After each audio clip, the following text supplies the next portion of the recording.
마태복음에는 예수님께서 하신 5개의 설교가 실려 있습니다.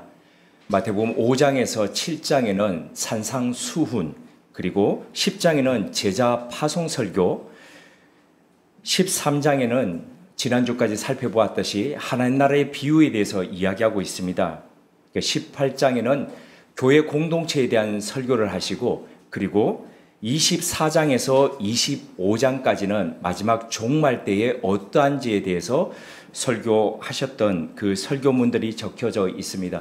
오늘 본문은 첫 번째에 예수님의 설교였던 산상수훈, 그러니까 마태복음 5장에서 7장 그 뒷부분에 있는 말씀, 그 비유가 되겠습니다. 산상수훈은 10개의 단락으로 구성되어 있습니다. 팔복으로 시작해서 마지막은 반석 위의 집과 모래 위에 세운 집으로 마무리됩니다.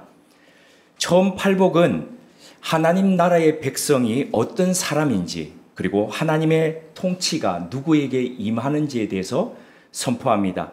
마카리오스, 행복하여라. 우리말로는 복 있는 사람, 애통하는 자는 복이 있나니, 가난한 자는 복이 있나니, 이렇게 되는데, 헬라어 원문은 마카리오스 이렇게 시작됩니다. 우리말로 번역하자면 행복해라 이런 뜻입니다. 마카리오스, 행복하여라로 시작되는 이 예수님의 8가지 복은 그 당시 사람들에게 충격과 반전이었습니다. 로마의 통치와 종교 권력 아래에서 있던 사람들, 그 민중들에게 예수님은 복이라는 개념을 다르게 해석해 주셨다는 거죠. 예를 들어서 우리가 일제 통치하에 있을 때에 복은 어떤 게 복이었겠습니까? 당연히 일제 통치에서 해방되는 것 자체가 복이었지 않겠습니까? 그리고 그 가난의 굴레에서 벗어나는 게 복인데, 예수님은 오히려 더 가난한 자가 복이 있다라고 말씀을 그렇게 한다는 거죠. 온유한 사람이 복이 있다. 아니, 투쟁하고 싸우는 사람이 복이 있다고 해야죠. 그럴 수 있는데 온유한 사람이 복이 있다. 의에 줄이고 목마른 사람이 복이 있다라고 말씀하심으로써 기존의 세상이 가지고 있던 복 개념과 다르게 선포하셨다는 겁니다. 그런데 이 은혜로운 설교의 맨 마지막에 강력한 경고로 예수님은 끝을 맺습니다. 하나님의 말씀을 들은 뒤에 결단하라는 거였습니다. 13절에서 14절 오늘 말씀은 두 문과 그리고 두 길, 그리고 15절에서 20절은 두 나무와 두 열매, 그리고 21절에서 23절은 두 가지의 고백, 그리고 24절에서 27절은 두 집에 대해서 이야기를 합니다. 이 두 가지 중에서 생명이 있고 죽음이 있다는 겁니다. 오늘 본문은 그 첫 번째의 결단의 초청입니다. 좁은 문과 좁은 길입니다. 예수님께서 13절과 14절에서 이렇게 말씀하셨습니다. 좁은 문으로 들어가라. 멸망으로 인도하는 문은 크고 그 길이 넓어 그리로 들어가는 자가 많고, 생명으로 인도하는 문은 좁고 길이 협착하여 찾는 이가 적음이라. 좁은 문과 좁은 길은 따로 동떨어진 개념이 아닙니다. 하나의 연속입니다. 문은 시작이고 길은 그 문을 통과하고 난 뒤에 쭉 계속되는 일상의 여정입니다. 대부분의 사람들은 그런데 넓은 문, 넓은 길을 선택합니다. 그 길은 보기에도 멋지고 걷기에도 편합니다. 사람들이 많고 화려하고 성공처럼 보입니다. 반대로 좁은 길은 험하고 불편합니다. 하지만 주님은 그것이 바로 생명으로 가는 길이라고 말씀하십니다. 몇 번 말씀드렸지만 신학교를 졸업하고 난 뒤에 천안에 가서 학교에서 교목실에서 생활할 때에 추석에 배를 고르던 거 제가 말씀드렸죠. 천안이 배의 산지다 보니까 크고 좋은 배를 추석에 선물하기 위해서 고르고 있는데 할머니께서 저한테 그러셨죠. 총각, 그 큰 배 좋지 않아요. 양 놓아가지고 다 크게 만든 거유. 이러셨죠. 근데 배뿐만 아니라 우리가 사는 대부분의 과일들이 그렇습니다. 예를 들어서 포도 한번 예를 들어 보겠습니다. 샤인머스켓, 굵고 큽니다. 알들이. 그런 것이 상품성이 있습니다. 그런데 이 샤인머스켓 제가 한 달쯤 전에 가서 농장에 가서 직접 들었던 겁니다. 꽃이 만개하면 3일이 지나면 포도 송이들을 지베렐린이라는 약품 속에다가 다 담급니다. 씨앗을 없이 하기 위해서 그렇습니다.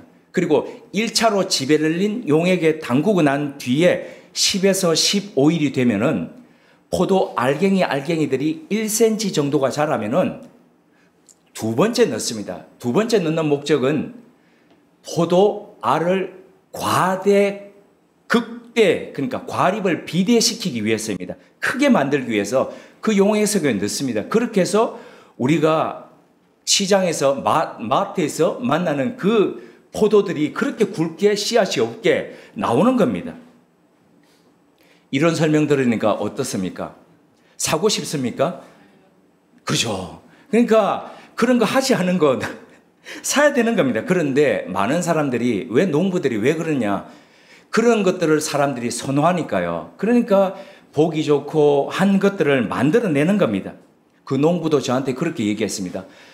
시장에서 이렇게 요구하니까 이렇게 할 수밖에 없습니다. 그런데 비닐하우스 한 동에는 이거는 우리 가족들을 위한 거라고 하면서 안 한 것만 그렇게 있었습니다. 신앙의 길도 그렇습니다. 겉으로 화려하고 편한 길이 진리일 수가 없습니다. 하나님 나라의 길은 작고 그리고 좁습니다. 하지만 참된 길, 생명의 길이 바로 그곳에 있다는 겁니다. 본문 13절에 들어가라는 헬라어 에이스데테라는 이 말은 헬라어 속에서 헬라어도 문법이 있거든요. 문법이 있는데 이것은 부정과거 명령형입니다. 근데 부정과거 명령형이라는 것은 한 번 들어가는 것이 아니라 다시 들어가서 다시 못 나올 정도로 결단을 하고 난 뒤에 네가 들어가는 것, 바로 그게 부정과거 명령형이거든요. 단호한 결단이 네 속에 있어야 된다는 겁니다. 그렇습니다. 신앙의 출발은 이런 결단에서 시작합니다. 그런데 그 이후에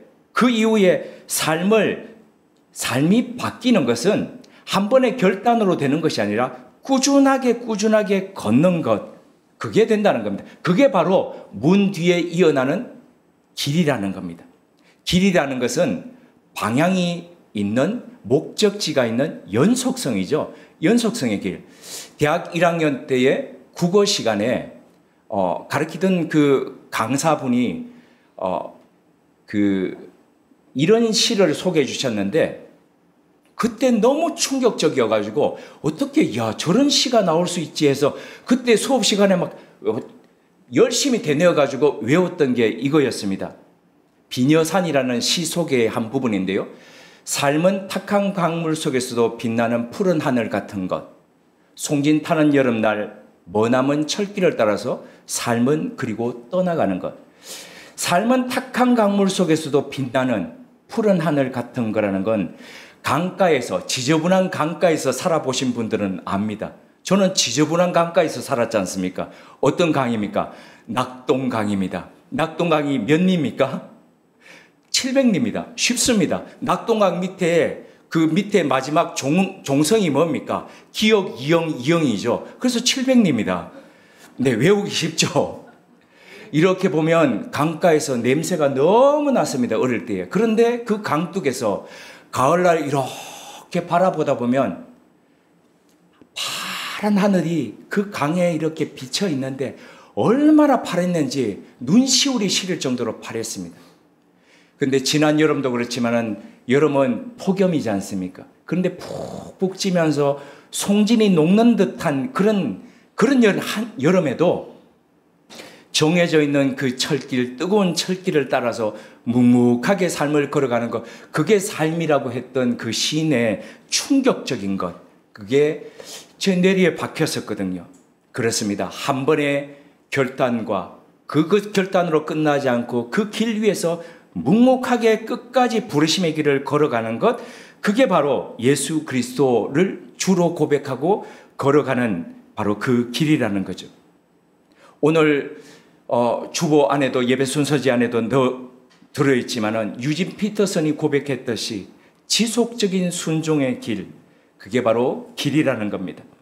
그래서 신앙은 한때의 열정이 아니라 평생의 동행이 된다는 겁니다. 한 프로듀스가 신인 가수에게 이런 조언을 했습니다. 인기 가수는 순간의 주목으로 가능하지만 평생 가수는 기본기와 성실 그리고 건강한 정신이 있어야 가능하다. 신앙도 같습니다. 한때의 뜨거움이 아니라 청년의 한때의 그 뜨거운 열정이 아니라 꾸준히 걸어가는 인내 그리고 절제의 길, 바로 그것이 평생 가수처럼 평생의 제자로 걷는 길이 된다는 겁니다. 이스라엘은 우리가 아는 바와 같이 거대한 제국들 가운데 있던 정말로 약한 존재였습니다.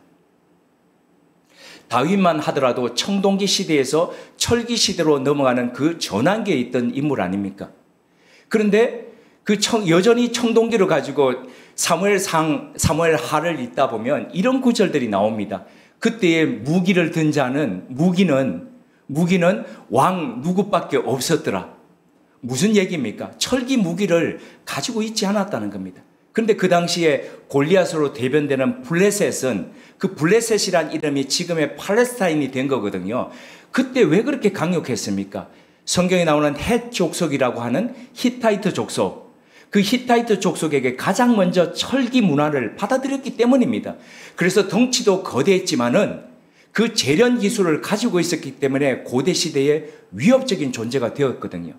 그런데 그것뿐만 아니라 아수르 제국부터 시작해서 아수르 제국을 무너뜨리고 일어났던 바벨로니아 제국, 그리고 그 이후에 페르시아 제국 이후에는 헬라 제국, 그리고 로마 제국, 그거 이전에는 뭡니까? 이집트 제국에 이르기까지 수많은 제국들 사이에서 전혀 소멸되더라도 이상하지 않을 정도의 그런 약한 존재였지 않습니까?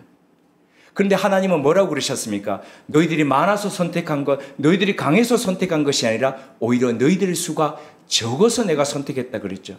그런데 그런 적은 그런 무리가 어떻게 해서 그 가운데서 존재할 수 있었습니까? 물론 지금의 윤리적인 것들을 떠나가지고요. 어떻게 존속할 수 있었습니까? 단순히 제도를 지킨 것이 아니라 그들 속에 들어있던 그 말씀들이 그들의 정체성과 태도를 지금까지 형성시켜 왔다는 겁니다. 우리도 마찬가지입니다. 그리스도인은 세상 속에서, 거대한 세상 속에서 살아가지만 그들의 기준을 따르지 않습니다. 그들의 힘과 부와 명예를 따르지 않고 겸손과 사랑과 용서라는 오히려 그들이 배제하는 가치를 따라 살아갑니다. 그 따라가는 그 말씀 안에 우리를 지켜주고 우리를 존속케 하는 정체성이 들어있다는 겁니다.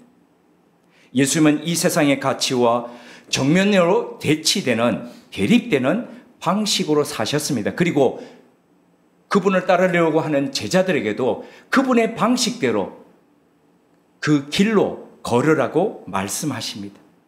좁은 문과 좁은 길은 단순한 규칙이 아닙니다. 지난 주일에 지혜가 단순한 윤리나 어떤 부분에서 지켜야 될 그런 가치가 아니라 바로 예수님 자신이 지혜라고 말씀을 드렸듯이 오늘도 마찬가지입니다. 바로 좁은 문, 좁은 길이 예수님 자신입니다. 요한복음 10장 9절에서 예수님은 내가 문이다라고 말씀하셨습니다. 그리고 우리의 그 주제어가 되는 구절이지 않습니까? 요한복음 14장 6절에는 바로 예수님께서 내가 길이다라고 말씀하셨습니다. 따라서 좁은 문으로 들어가고 좁은 길로 걷는다는 것은 예수님과 함께 살아가는 삶을 이야기합니다. 근데 사실 이 길은 쉽지 않습니다. 하지만 그 안에는 참된 자유와 주님이 주시는 평화가 있습니다. 그래서 주님은 마태복음 11장 30절을 통해서 내 멍에는 쉽고 내 짐은 가볍다라고 말씀하십니다. 이 은혜로 초대하고 그리고 성령님의 권면과 성령님의 인도와 능력으로 지속적으로 이 길을 걸으라고 하십니다. 진리를 따른다는 것은 한때의 폭풍우를 피하는 것이 아닙니다. 그것은 진리에서 나오는 힘으로 일상을 견디는 것입니다. 자주 인용드리는 거지만 씨름에 있어서 가장 큰 기술은 뒤집기나 화려한, 그죠? 뒤집기는 화려하죠. 작은 선수가 큰 덩치의 선수를 뒤집기로 한다는 건 얼마나 화려합니까? 근데 씨름에 있어서 가장 중요한 기술은 버티기입니다. 아무것도 하지 않는 것 같지만 카메라가 클로즈업하면 두 선수가 땀을 뻘뻘 흘리면서 버텨가지 않습니까? 진리에서 나오는 그 힘으로 일상을 버텨가는 것. 일상에 아주 화려하고 번쩍번쩍이는 일들이 없다 하더라도 그 일상을 묵묵하게 견디며 살아가는 것. 그것이라는 거죠. 세상의 가치는 크고 빠르고 효율적인 것을 추구합니다. 하지만 하나님 나라는 순종과 인내 속에서 자라갑니다. 누룩 얘기 들으듯이 별것 아닌 것 같은 한 스푼이 들어가면 별것 아닌 것 같은 그것이 부풀어 오르면서 그 안에서 화학적인 반응, 물리적인 크기가 달라지게 됩니다. 신앙은 다수결이 아닙니다. 사람들이 다 가는 길이라 할지라도 그 길은 생명이 아니라면 우리는 가지 않습니다. 대신 좁고 험하고 불편하더라도 생명의 길이라면 선택합니다. 그 길 위에 참된 마카리오스, 복이 있고 진짜 생명이 있습니다. 그래서 주님은 우리에게 묻습니다. 너는 지금 어느 길 위에 서 있느냐? 그리고 우리를 초대하십니다. 좁은 문으로 들어가라. 좁은 길로 걸어가라라고 말씀하십니다. 신명기 30장 19절에 보면 모세가 마지막 이스라엘 백성들에게 권면하는 장면이 나옵니다. 이렇게 이야기합니다. 내가 오늘 생명과 사랑, 복과 저주를 내 앞에 두었으니 너와 내 자손이 살기 위해서 생명을 택하라. 초대 교회의 문헌인 디다케에 보면은 이 부분을 두 길의 교원이라고 이렇게 해석하고 있습니다. 생명의 길과 사망의 길, 그 사이에서 선택하라는 것이었죠. 예수님도 이 디다케의 전통 속에서 이렇게 말씀하십니다. 넓은 문은 처음에는 편하지만 마지막은 험하다. 좁은 문은 처음에는 힘들지만 마지막은 넓고 영생으로 인도한다. 결국 좁은 문은 규칙이 아니라 예수 그리스도, 그리고 그 길을 먼저 걸어가셨던 그분, 고행이 아니라 그분과 동행하는, 함께 걸어가는 할라크, 그 구약 성경 바로 하나님과 동행했다는 무드셀라처럼 그 할라크, 동행하는 것이라는 거죠. 그분보다 먼저 앞서지 않고 그분보다 뒤처지지 않으면서 그분의 손을 잡고 함께 걸어가는 그 삶, 문이시며 길이신 그분과 더불어서 걸어가는 그 삶, 그 삶으로 주님께서는 오늘도 우리를 부르셨고 그리고 함께 가자 하십니다. 함께 기도드리겠습니다. 주님, 오늘도 좁은 길로 걷게 하시니 감사합니다. 비록 작고 험하지만 이 길 위에서 주님을 뵙게 하옵소서. 죽는 날까지 하늘을 우러러 한 점 부끄럼 없기를 잎새에 이는 바람에도 나는 괴로워했다는 시인 윤동주의 고백처럼 그 고요한 마음으로 우리에게 주어진 좁은 길을 걸어가겠습니다. 별을 노래하는 마음으로 모든 죽어가는 것을 사랑하며 우리에게 주어진 길을 걸어가겠습니다. 주님, 많은 이가 넓은 길을 택할 때 우리는 오늘 이 작은 길 위에 서렵니다. 이 길이 어리석게 보일지라도, 업신여김 받을지라도 이 길 끝에 주님이 계심을 믿습니다. 오늘 밤에도 별이 바람에 스치듯 주님의 은혜가 우리 영혼을 스치게 하옵소서. 예수님, 그 좁은 길을 주님과 함께 끝까지 걷게 하옵소서. 예수님의 이름으로 기도드립니다. 아멘.